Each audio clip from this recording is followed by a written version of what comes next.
और चलिए बड़ी खबर आपको बता दें, जहां बहरीन में ईरान ने ड्रोन से हमला किया है। रिहायशी इलाके में ईरानी ड्रोन गिरा है। बहरीन में ईरान ने ड्रोन से हमला किया है। रिहायशी इलाके में ईरानी ड्रोन गिरा है। ईरानी ड्रोन जैसे ही रिहायशी इलाके में गिरा, जोरदार धमाका हुआ है और आग की लपटें दिखाई देने लगी है। तो रिहायशी इलाके में ईरानी ड्रोन गिरा है।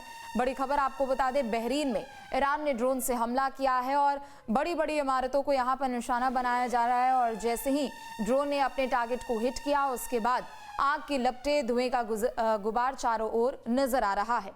तो बहरीन में रिहायशी इलाके को निशाना बनाया गया और वहां पर ईरान ने ड्रोन से हमला किया है, जिसके बाद आग की लपटें और धुएं का गुबार।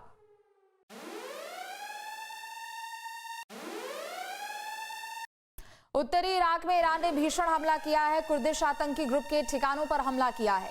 उत्तरी इराक में ईरान ने भीषण हमला किया है। बड़ी खबर आपको बता दें, कुर्दिश आतंकी ग्रुप के ठिकाने पर हमला किया गया और इस हमले में कुर्दिश आतंकी ग्रुप को भारी नुकसान पहुंचा है। ऐसा माना जा रहा है कि कुर्द लड़ाकों की मदद से ईरान में ग्राउंड ऑपरेशन चलाने की कोशिश की जा रही है, जिसके बाद ईरान ने कुर्दिश ग्रुप के ठिकानों को निशाना बनाया है।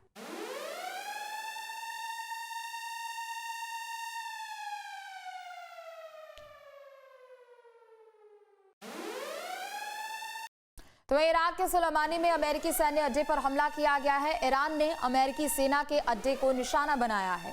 तो ईरान ने अमेरिकी सेना के अड्डे को निशाना बनाया। इराक में अमेरिकी सैन्य अड्डों को लगातार ईरान निशाना बना रहा है और वो हमला भी कर रहा है। ईरान को आशंका है कि ग्राउंड ऑपरेशन के लिए इराक से अमेरिकी सैनिक ईरान में दाखिल कराए जा रहे हैं और फिर हथियार भी भेजे जा रहे हैं।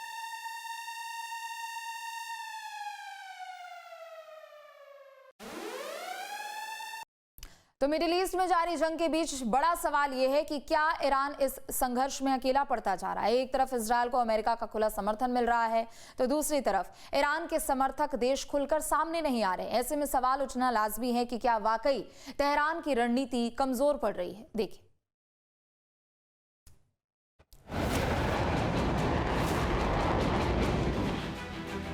मुश्किल समय में कोई दोस्त सिर्फ फोन पर सहानुभूति जताए लेकिन साथ खड़ा ना हो, कुछ ऐसा ही हाल ईरान के साथ दिख रहा है। अमेरिका और इजराइल के हमले जारी है, लेकिन ईरान के सबसे बड़े साझेदार रूस और चीन ने बयान तो दिया, लेकिन मदद के लिए आगे नहीं आए। सवाल है कि क्या वाकई ईरान युद्ध में अकेला पड़ गया है। मित्र देश मौन, ईरान वर्सेस कौन कौन। इजराइल को अमेरिका का समर्थन, ईरान को सिर्फ सीमित क्षेत्रीय समर्थन। ईरान की कमान इस वक्त अस्थायी परिषद और सैन्य ढांचे के हाथ में है।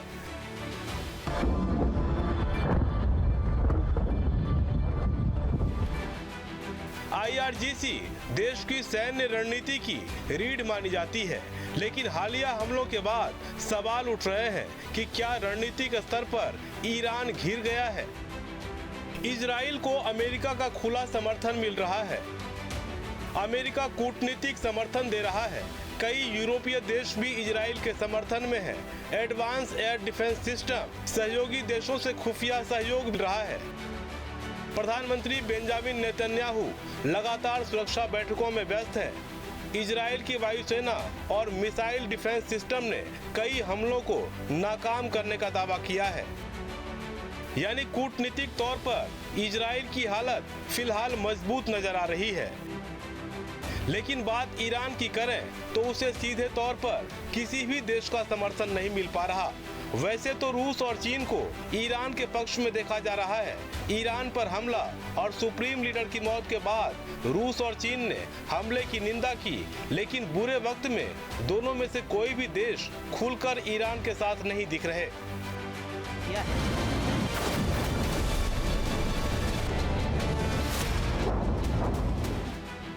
हमले के बाद चीन ने साफ कहा कि हमला गलत है, लेकिन उसने कोई सैन्य मदद या बड़ा कदम नहीं उठाया।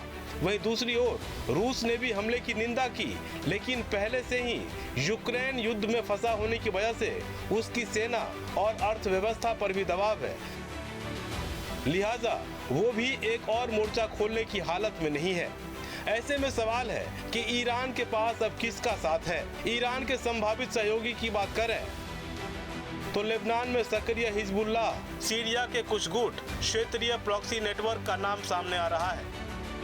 हालांकि ईरान के पास क्षेत्रीय सहयोगियों का बड़ा नेटवर्क है, लेकिन ये समर्थन प्रत्यक्ष युद्ध में सीमित दिखाई दे रहा है। लेबनान से छिटपुट गतिविधि की खबरें हैं, लेकिन कोई बड़ा मोर्चा अब तक नहीं खुला।